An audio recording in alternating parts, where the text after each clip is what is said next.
आज हम कंपैरिजन करने वाले हैं जो बीएसएफ एचसीएम की प्रीवियस ईयर में जो वैकेंसी आई थी उससे जो अब करंट में वैकेंसी चल रही है एचसीएम की उससे उसका कंपैरिजन करेंगे। और अभी जैसा कि आप सभी को पता है परसों ही रिजल्ट आया है फिजिकल का। इसमें 2,75,000 अप्रोक्स बच्चे पास हुए हैं और 8.5 लाख के आसपास फॉर्म भरे गए थे। पिछली बार ये संख्या कितनी थी और क्या मेरिट गई थी, फाइनल मेरिट कितनी गई थी, रिटर्न की कितनी गई थी और कितने बच्चे फिजिकल क्वालिफाई हुए थे, इन सभी चीज़ों पे हम अच्छे से बात करेंगे। और मैं आपको एक सटीक एनालिसिस दे पाऊंगा उस चीज़ का, क्योंकि वो वैकेंसी मैंने काफ़ी नज़दीक से देखी थी। उसमें मैं टाइपिंग फेल हो गया था और जो मेरे मार्क्स थे वो 83 थे वैसे, और नॉर्मलाइज होके मेरे 92.61 मार्क्स बने थे। तो सारी चीज़ें मैं आपको ठीक से बता पाऊंगा। जय हिंद दोस्तों, उम्मीद करता हूँ आप सभी बहुत अच्छे होंगे और अपनी तैयारी को बहुत अच्छे से कर रहे होंगे। मैं निशांत स्वागत करता हूँ आपका अपनी इस नई वीडियो में। तो जैसा कि आप सभी ने थंबनेल देख ही लिया है, आज हम कंपैरिजन करने वाले हैं जो बीएसएफ एचसीएम की प्रीवियस ईयर में जो वैकेंसी आई थी उससे जो अब करंट में वैकेंसी चल रही है एचसीएम की उससे उसका कंपैरिजन करेंगे। और अभी जैसा कि आप सभी को पता है परसों ही रिजल्ट आया है फिजिकल का। इसमें 2,75,000 अप्रोक्स बच्चे पास हुए हैं और 8.5 लाख के आसपास फॉर्म भरे गए थे। पिछली बार ये संख्या कितनी थी और क्या मेरिट गई थी, फाइनल मेरिट कितनी गई थी, रिटर्न की कितनी गई थी और कितने बच्चे फिजिकल क्वालिफाई हुए थे, इन सभी चीज़ों पर एक कैलकुलेशन बेस लगा के और आपको सारी चीज़ें सटीक तरीके से बताऊंगा। और इन सभी चीज़ों पे हम अच्छे से बात करेंगे और मैं आपको एक सटीक एनालिसिस दे पाऊंगा उस चीज़ का, क्योंकि वो वैकेंसी मैंने काफ़ी नज़दीक से देखी थी। उसमें मैं टाइपिंग फेल हो गया था और जो मेरे मार्क्स थे वो 83 थे वैसे, और नॉर्मलाइज होके मेरे 92.61 मार्क्स बने थे। तो सारी चीज़ें मैं आपको ठीक से बता पाऊँगा। वीडियो को लास्ट तक देखना। एक कैलकुलेशन बेस पे हम एक सेफ स्कोर रखेंगे कि इतना स्कोर होगा तो हमारा फाइनल सिलेक्शन हो सकता है, ताकि आपको एक टारगेट भी मिल जाए कि हमें इससे ऊपर तो स्कोर लेके ही जाना है। तो चलिए वीडियो को स्टार्ट करते हैं बिना देरी करें। और इसके साथ साथ मैं आपको डे 16 का टारगेट भी दूंगा। जो भाई इसको नया देख रहे हैं वीडियो को, उनको मैं बता दूं हमने बीएसएफ एचसीएम के रिटर्न एग्जाम से रिलेटेड 49 डेज़ की एक टारगेट सीरीज चला रखी है, तो उसी का डे 16 है आज। तो उसका टारगेट भी आपको इसी में मिलेगा। तो दोस्तों पहले इसको समझ लेते हैं, फिर उसके बाद आपको डे 16 का टारगेट दूंगा, जिसके लिए मैंने प्रॉपर वीडियो बनाई है। ठीक है, तो यहाँ पे हम कंपैरिजन कर रहे हैं बीएसएफ एचसीएम वैकेंसी का कंपैरिजन कर रहे हैं 2022 और 2024 का। तो सबसे पहले आप 2022 वाला समझ लीजिए, फिर उसके बाद 2024 का समझाऊंगा आपको। ये देखो, 2022 में जो टोटल फॉर्म फिलअप हुए थे वो हुए थे 7 लाख के अप्रोक्स। ठीक है, और जो वैकेंसी थी वो वैसे तो स्टार्टिंग में जो आई थी वो 323 वैकेंसी आई थी, लेकिन 323 के बाद वैकेंसी इंक्रीज़ हुई थी जैसे इस बार भी हुई है, तो ये टोटल 372 वैकेंसी हो गई थी। और जो फिज़िकल पास हुए थे पिछली बार बच्चे वो हुए थे 2,19,626। ये बिल्कुल एक्यूरेट डाटा है जो पास हुए थे। ठीक है, ये सब चीज़ें मैं इसलिए बता पा रहा हूँ क्योंकि मैं भी इसमें शामिल था। और यहाँ पे आप कंपटीशन देखो, जो कंपटीशन था वो है पर सीट कंपटीशन आपका 590 एस्पायरेंट एक सीट के लिए फ़ाइट कर रहे थे उस टाइम पे। ठीक है, और बाकी जो वैकेंसीज़ कैसे कैसे डिवाइड थी वो भी मैं बताता हूँ आपको। 360 आपकी थी एचसीएम की वैकेंसी और 12 थी आपकी एएसआई की। जो एएसआई की वैकेंसी थी वो खाली एसटी कैटेगरी के लिए थी और कोई कैटेगरी थी नहीं उसमें। ठीक है, और इसमें से कैटेगरी वाइज कितनी कितनी वैकेंसी बटी थी मैं बता देता हूँ। 185 आपकी यूआर की वैकेंसी थी, ईडब्ल्यूएस की 48, ओबीसी की 69, ओबीसी की 69 थी एंड एससी की 42 और एसटी की 16। ठीक है, और उसके साथ साथ यहाँ पे जो रिटर्न क्वालिफाई स्टूडेंट्स हुए थे, अगर फॉर्मूला बेस देखा जाए, जो इनका फॉर्मूला है बीएसएफ एचसीएम का, इनका जो फॉर्मूला है वो है एचसीएम के ये 10 गुना बच्चे लेते हैं तो इन्हें 3600 के अप्रोक्स बच्चे लेने थे, और एएसआई के ये 30 गुना बच्चे लेते हैं तो इन्हें, जो ये 12 वैकेंसी थी जो मैंने अभी आपको दिखाई है 12 थी एसटी की, तो इस हिसाब से इनको 360 बच्चे लेने थे।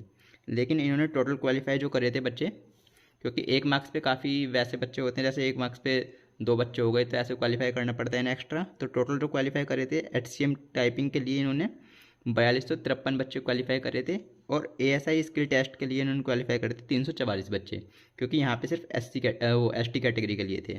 ठीक है, अब जो रिटर्न के बाद जो कट ऑफ गई थी, रिटर्न एग्ज़ाम की कट ऑफ जो गई थी जब वो हो गया था, टाइपिंग के लिए जो कट ऑफ गई थी वो गई थी आपकी यूआर की 86 गई थी, ईडब्ल्यूएस की 81 गई थी, ओबीसी की 84 गई थी, और आपकी एससी की 80 गई थी, ये एचसीएम की है, और एसटी की आपकी 75 गई थी।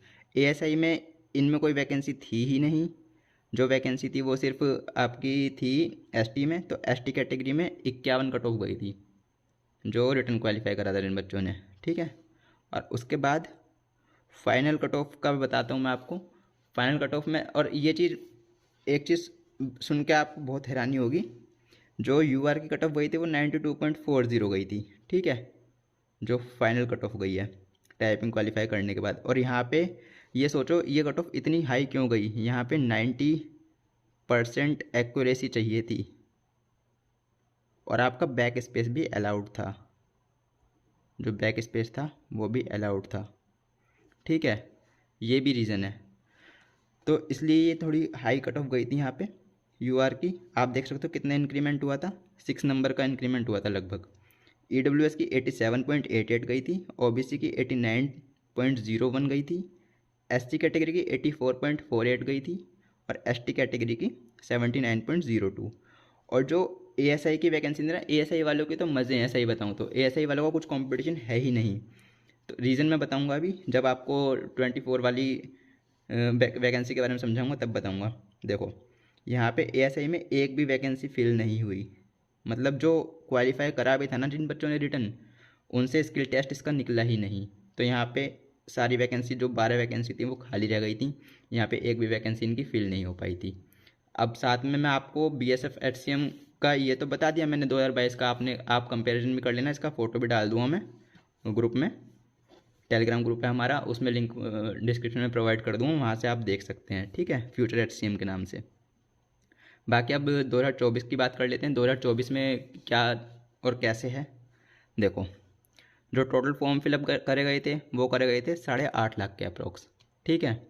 लेकिन फिज़िकल जो पास हुए, क्योंकि इस बार रनिंग भी थी आपकी, रनिंग में जो फिज़िकल पास हुए बच्चे वो हुए 2,75,567 बच्चे, ये फिज़िकल पास हो गए हैं। इसमें से जो एएसआई के हैं वो 8,526 हैं, और एचसीएम के आपके 2,67,041 हैं, ठीक है। अब आप खुद देख सकते हो, यहाँ पे कंपेयर करोगे तो यहाँ पे देखो 2,19,626 थे, यहाँ पे 2,75,567 हैं। ज़्यादा डिफरेंस नहीं है, 50-60 हज़ार के आसपास का डिफरेंस है, बस 50-55 हज़ार के आसपास का, वो भी यहाँ पे बहुत कम है। मैं अभी दिखाता हूँ यहाँ लो कंपटीशन क्यों रहेगा। देखो वैकेंसी हमारे पास 1760 है, वैकेंसी आप खुद देखो यहाँ पे 372 वैकेंसी है लगभग, यहाँ पे आपकी जो वैकेंसी है वो 5 गुनी है, लगभग 5 गुनी, ठीक है। तो और यहाँ पे सिर्फ बीएसएफ एचसीएम थी, यहाँ पे खाली बीएसएफ एचसीएम थी, लेकिन यहाँ पे आपकी सीएपीएफ की ऑल फोर्सेज हैं। ऑल फोर्सेज में भी देखो कैसे कैसे हैं, मैं बता दे रहा हूँ। सीआरपीएफ में आपकी जो एएसआई की वैकेंसीज़ हैं वो 20 हैं, बीएसएफ एएसआई की बताता हूँ पहले, सीआरपीएफ में 20, बीएसएफ में 32, आईटीबीपी में 56, सीआईएसएफ में 146, एसएसबी में 5 हैं, और असम राइफल्स में एक भी नहीं है, ठीक है। सेम अब एचसीएम में बताता हूँ। सीआरपीएफ की आपकी 259 वैकेंसी हैं, बीएसएफ की 469 वैकेंसी हैं, आईटीबीपी की 163 हैं, और सीआईएसएफ की 496 हैं, एसएसबी की 79 हैं, साथ में असम राइफल्स की आपकी 35 हैं। और ये एमएफ का क्या मतलब है ये बता देता हूँ, काफ़ी भाइयों को कन्फ्यूज़न है, मेरी बहनों को भी कन्फ्यूज़न है कि इसकी मेरिट अलग अलग जाएगी या सेम एक ही मेरिट जाएगी।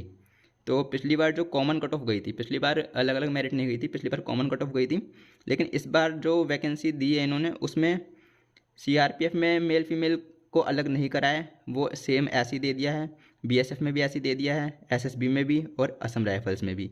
लेकिन आईटीबीपी में मेल और फीमेल की वैकेंसी अलग अलग दी गई हैं, मतलब एएसआई में भी और एचसीएम में भी। सेम सीआईएसएफ में भी आपकी एएसआई की वैकेंसी मेल फीमेल अलग अलग दी गई हैं, एचसीएम में और एएसआई दोनों में, ठीक है। यहाँ पे पर सीट कंपटीशन कितना है, देखो यहाँ पे तो था 590, ये आपको दिख रहा होगा, ये 590 था यहाँ पे, लेकिन यहाँ कितना है, अगर आप इससे इसको डिवाइड करोगे तो कंपटीशन निकल के आएगा आपका 156 एस्पायरेंट पर सीट, ठीक है। ये कंपटीशन डायरेक्ट उनका है, यहाँ से तो अभी बच्चे कम भी होंगे, पेपर देने जाएंगे नहीं पूरे, ये तो डायरेक्ट सीट का कंपटीशन है। तो लेकिन ये कंपटीशन लास्ट फाइनल का है। लेकिन अगर आप देखोगे, एक चीज़ मैं दिखाता हूँ आपको, आगे चलते हैं, कंपटीशन कम होने का रीज़न क्या है, कंपटीशन कम क्यों? अदर वैकेंसीज रीज़न है सबसे पहले तो, जैसे अभी एसएससी जीडी गया है आपका 24 वाला 25 वाला, आरपीएफ एसआई अभी उसका रिजल्ट आया है हाल ही में, आरपीएफ कांस्टेबल भी चल रहा है, यूपीपी की वैकेंसी गई हैं, एमटीएस आपका गया है, और भी अदर वैकेंसीज़ हैं।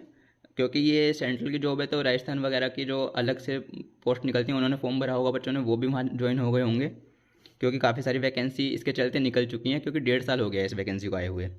ठीक है, रिटर्न क्वालिफाई करने के लिए क्या क्राइटेरिया होना चाहिए वो मैं बता देता हूँ।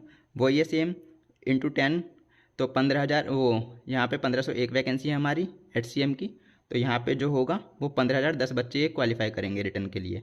वो रिटर्न एग्ज़ाम जो क्वालिफाई करेंगे वो बच्चे, रिटर्न के लिए नहीं, रिटर्न के लिए तो हम क्वालिफाई हो गए हैं, जो रिटर्न एग्ज़ाम क्वालिफाई करेंगे वो 10 गुना बच्चे करेंगे HCM के, और ASI के 30 गुना बच्चे करेंगे। अब देखो यहाँ से कंपटीशन देखना, ये चीज़ समझने वाली है, इसको समझना। यहाँ कंपटीशन कम क्यों बता रहा हूँ मैं, आपको सिर्फ टाइपिंग स्किल टेस्ट तक पहुँचने के लिए इन बच्चों में आना है, इन बच्चों में तो आना है आपको। तो इन बच्चों में आने के लिए आपका कंपटीशन कितना कम है ये देखो, ASI में तो है ही नहीं बल्कि कंपटीशन। ये मान लो जिसने रिटर्न क्वालिफाई कर दिया वो लग जाएगा आराम से। देखो यहाँ पे जो है ये बच्चे थे आपके ऊपर मैंने बताए थे अभी HCM की पोस्ट के लिए जो सिलेक्ट हुए हैं, फिजिकल क्वालिफाई कराए जिन्होंने इतने, और ये रिटर्न क्वालिफाई जो करवाएंगे बच्चों को ये 15,010 करवाएंगे। तो इस चीज़ को डिवाइड करेंगे तो 18 बच्चा एक सीट पे लड़ेगा, मतलब 18 बच्चा एक सीट पे फाइट करेगा। तो आप देख सकते हो पिछली बार के मुकाबले कंपटीशन यहाँ पे बहुत डाउन है। ठीक है, और ये बच्चा पूरा पहुँचेगा भी नहीं एग्ज़ाम देने, क्योंकि आधे से ज़्यादा इनमें लग चुके हैं। ये मान लो जिन्होंने क्वालिफाई करा भी है वो यूपीपी में चले गए हैं, कुछ आरपीएफ एसआई में चले जाएंगे, कुछ एमटीएस में, कुछ जीडी में, तो वो जा चुके हैं अपने। ठीक है, कुछ ऐसा भी होता है कि वापस आके देंगे एग्ज़ाम, ऐसा हो जाता है, लेकिन ज़रूरी नहीं है कि हर कोई वापस आके दे वहाँ से जॉब पे से। अब देखो इसका तो कंपटीशन चलो 18 सीट पे है, अब ASI वालों का कंपटीशन देखो तुम। ASI में इतने बच्चे इन्होंने क्वालिफाई करे हैं फिजिकल के, मतलब इतने बच्चे पास हुए हैं ASI वाले, और ये 30 गुना बच्चे लेते हैं, 30 गुना लेते हैं ASI के। इनका जो नोटिस है उसमें लिखा हुआ है ये। ठीक है, तो 8,526 को जब डिवाइड करेंगे 7,770 से, तो सिर्फ एक सीट पे एक बच्चे का कॉम्पिटिशन आ रहा है, लगभग सिर्फ एक सीट पे एक बच्चे का कॉम्पिटिशन। तो आपको रिटर्न क्वालिफाई करने के लिए ज़्यादा मेहनत नहीं करनी पड़ेगी। अब यहाँ पे मैं एक सेफ स्कोर आपको बता दे रहा हूँ, ये काफ़ी एनालिसिस करने के बाद मैंने बनाया है स्कोर, ये कोई कट ऑफ नहीं है, इसको कोई कट ऑफ ना समझे, पहले ही बता रहा हूँ मैं। ये सेफ स्कोर मैंने ये सारी कैलकुलेशन के बेस पे बनाया है। तो आपका जो UR का सेफ स्कोर रहेगा, अगर आप, और ये रॉ मार्क्स के ऊपर है, आपके रॉ मार्क्स होने चाहिए इतने। ठीक है, UR का 85 प्लस होना चाहिए, लगभग 85, और OBC अगर आप 80 या 82 प्लस हो तो सफिशियंट है। सेम EWS 80, क्योंकि OBC से डाउन ही रहती है थोड़ी सी EWS। SC कैटेगरी के लिए 78 सफिशियंट है, और ST कैटेगरी के 76। ये तो हो गई आपकी जो बात है HCM के लिए। ठीक है, अब ASI के लिए कट ऑफ क्या बताऊं, पिछली बार तो देखो 51 गई थी यहाँ पे, लेकिन सीट फिर भी नील रह गई थी, क्योंकि कोई भी यहाँ पे स्टेनो का स्किल टेस्ट क्लियर नहीं कर पाया था। अगर यहाँ पे कट ऑफ में बताऊँ, अगर यहाँ पे आपकी इसकी तरह ही चली गई, मान लीजिए 51 ही है, रिटर्न एग्ज़ाम की कट ऑफ इतनी चली गई रिटर्न क्वालिफाई करने के बाद, अदर वैकेंसीज जो हैं जैसे यहाँ पे कम कट ऑफ है, इनके हिसाब से चली गई, अगर किसी की 50 किसी की 60 ऐसे करके, तो आप एक एवरेज स्कोर मैं बता देता हूँ ASI के लिए। आप एवरेज स्कोर 70 प्लस लेके चलिए ASI वाले, 75 प्लस अप्रोक्स लेके चलिए ASI वाले अपने स्कोर, क्योंकि इनका जो स्किल टेस्ट रहता है वो काफ़ी हार्ड रहता है। और इस बार तो टाइपिंग भी आपकी हार्ड रहेगी BSF HCM में। इस बार टाइपिंग में आपको पता ही है, जैसे जो बैक स्पेस है आपका वो अलाउड नहीं है, और साथ में 95% एक्यूरेसी मांगी है, इन्होंने रूल लगा दिया CRPF वाला। ठीक है, तो इसलिए कंपटीशन इतना हाइक पे नहीं है, बस अपनी कंसिस्टेंसी से तैयारी करते रहो, अच्छे से लगे रहो। सब चीज़ें आपको जो हमने ग्रुप बनाया है ABI स्ट्रेंजर्स उस पर प्रोवाइड होती रहेंगी, और साथ में ये एक सटीक एनालिसिस है। मेरे को बहुत देर हो गई है इसमें, 2-2.5 घंटा वेस्ट हो गया मेरा ये सब चीज़ें इकट्ठी करने में, और आज मैं पढ़ा नहीं हूँ बिल्कुल भी, सिर्फ इस चीज़ को निकालने के लिए। ठीक है, उम्मीद करता हूँ आप सारी चीज़ें समझ गए होंगे। ये वाला भी जो है पर सीट कॉम्पिटिशन ये टोटल पे है, ये टोटल पे है यहाँ पे, ठीक है। लेकिन जो रियल कंपटीशन, अगर आपको सिर्फ रिटर्न, जैसे रिटर्न क्वालिफाई करना है बच्चों को, रिटर्न क्वालिफाई करने के लिए आपको इनमें आना पड़ेगा। इनमें आने के लिए तो सिर्फ इस, अगर इससे डिवाइड करेंगे तो 18 बच्चों पे एक बच्चा है, 18 बच्चों पे एक बच्चा, और यहाँ पे तो एक ही बच्चा है खाली, मतलब एक सीट पे एक बच्चा। तो समझ सकते हो आप इस चीज़ को कि कितना कम कंपटीशन है पिछली बार के मुकाबले। और इतनी कट ऑफ कभी नहीं जाएगी जितनी ये गई है, इतनी कभी नहीं जाएगी। हो सकता है नॉर्मलाइज होके स्कोर बढ़े, क्योंकि ये नॉर्मलाइज कट ऑफ थी। क्योंकि मेरे भी जो मार्क्स थे ना वो थे 83 रॉ मार्क्स। 18 की शिफ्ट में था मेरा, 18 जून की फर्स्ट शिफ्ट में पेपर था मेरा, तो मेरा 83 रॉ मार्क्स बना था। लेकिन जो मेरा नॉर्मलाइज स्कोर बना था वो बना था 92.61। तो आप खुद देख सकते हो नॉर्मलाइजेशन कितना हाइक पे था वहाँ पे। सेम यही चीज़ यहाँ पे भी हो सकती है। बाकी आप सारी चीज़ों को समझ गए होंगे मैं उम्मीद करता हूँ, और मैं समझा पाया हूँगा आपको। और अब बात कर लेते हैं आपका जो आज का टारगेट है वो। टारगेट मैं आज आपको कैसे देने वाला हूँ, यहीं से देने वाला हूँ, इस पर लिख के ही बताने वाला हूँ। तो यहीं देख लेना आप टारगेट भी अपना, क्योंकि सिस्टम पे वर्क करने की जान नहीं बची अब। तो देखो, आपको सुबह जो टाइपिंग देता हूँ मैं, टाइपिंग करनी है आपको, टाइपिंग करनी है आपको 45 मिनट सुबह में। ये डे 16 का टारगेट है, ठीक है। टाइपिंग करनी है। मैथ्स में आपको करना है, मैथ्स में आज आप ले लीजिए work and time chapter, work and time chapter करना है आपको। इसके 50 क्वेश्चन और RWA का मिक्स प्रैक्टिस सेट लगाना है आपको। 14 है ना, शायद 14 ही तो है, हाँ 13 14 15 है, 15 लगाना है आपको मिक्स प्रैक्टिस सेट 15, ठीक है। और अब रीजनिंग की बात कर लेते हैं। रीजनिंग में आपको करना है स्टेटमेंट वाले क्वेश्चंस, 50 क्वेश्चन लगाने हैं आपको, और RWA का मिक्स प्रैक्टिस सेट 15 करना है, ठीक है। हालत मेरी बहुत बेकार हो रही है इस टाइम, थक रहा हूँ बिल्कुल, काफ़ी टाइम से लगा हुआ था, इसलिए सिस्टम पे नहीं बना रहा हूँ। अब बात कर लेते हैं हिंदी की। हिंदी में आपको मैंने रस और छंद करा दिए हैं। आज बात कर लेते हैं अलंकार की।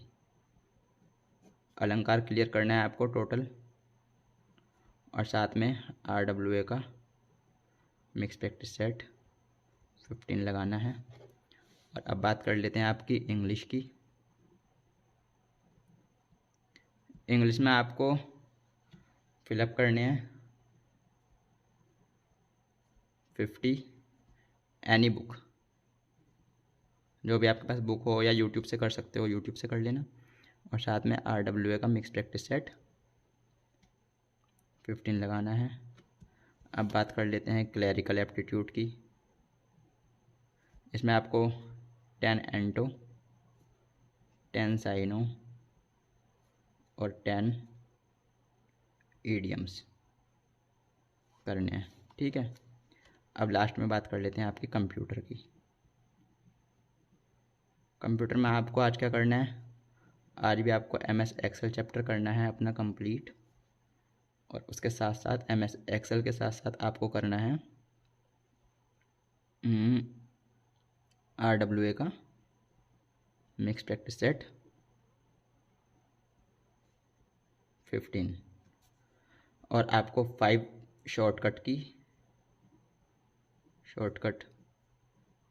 की, हाथ भी नहीं चल रहा, दर्द हो रहा हाथ में भी, शॉर्टकट की और एब्रीविएशन,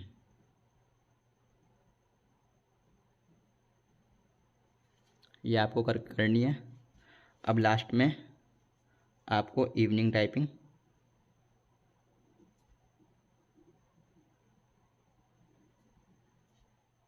45 मिनट करनी है, ठीक है। ये आपका टारगेट है टोटल, देख लो दोबारा से। जो आपकी टाइपिंग है वो सुबह आप कर लोगे। मैथ्स का टारगेट आपको 12 PM मिलेगा टेलीग्राम ग्रुप पे, और जो भाई नहीं जुड़े हैं उनको बता दूं, टेलीग्राम ग्रुप का लिंक मैं डिस्क्रिप्शन बॉक्स में डाल दूंगा, साथ में प्लेलिस्ट का लिंक भी डाल दूंगा जो हमारी चल रही है। ये हमारी 49 डेज़ की टारगेट सीरीज़ है,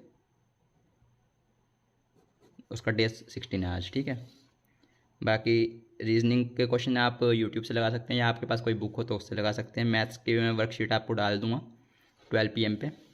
और हिंदी में अलंकार चैप्टर की PDF भी मैं आपको दे दूंगा, वो भी 12 PM मिलेगी आपको।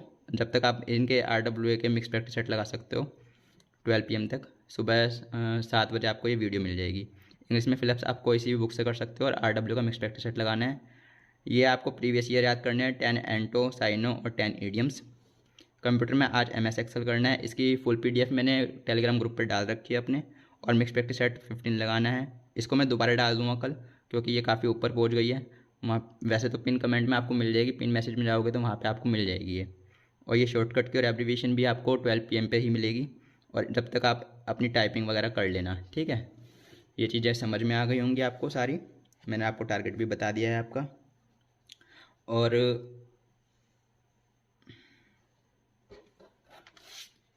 ये भी आपको समझ में आ गया होगा पूरा, तो मैंने बताया है अभी ये चीज़ जो बताई है, ये भी सारा समझ में आ गया होगा। तो इतना हाई कंपटीशन नहीं है, पिछली बार के मुकाबले काफ़ी कम कंपटीशन है। सब चीज़ें बहुत सोच समझ के लिखी है इस पर, क्योंकि कुछ लोग ज्ञान देने भी आएंगे मेरे को कि भाई तुझे कुछ नहीं पता, लेकिन मैं सिर्फ अपना एक्सपीरियंस शेयर कर रहा हूँ। जो पिछली बार मैं फाइनल से आउट हुआ था, टाइपिंग नहीं हुई थी मेरे से, अगर टाइपिंग हो जाती तो मेरे मार्क्स तो इतने थे कि आप देख सकते हो 92.61 थे, तो ये UR की कट ऑफ क्लियर होती मेरी, ठीक है। लेकिन किस्मत में नहीं था, इस बार करते हैं जैसे भी है। बाकी आपको सारी चीज़ें अच्छे से समझ में आ गई होंगी, उम्मीद करता हूँ आपको सारी चीज़ें अच्छे से समझ में आ गई होंगी। डे 16 का टारगेट भी, और उसके साथ साथ जो मैंने एक सेफ स्कोर बताने की कोशिश करी है आपको, वो भी आपको समझ में आया होगा क्योंकि सारी चीज़ें मैंने कैलकुलेशन बेस पे करी हैं। और बाकी आपको वीडियो अच्छा लगा हो तो वीडियो को लाइक और चैनल को सब्सक्राइब ज़रूर कर लेना, और एक कमेंट करके ज़रूर बताना कि आपको वीडियो कैसा लगा। तो मिलते हैं कल एक नेक्स्ट वीडियो में एक नए टारगेट के साथ, तब तक के लिए जय हिंद, जय भारत।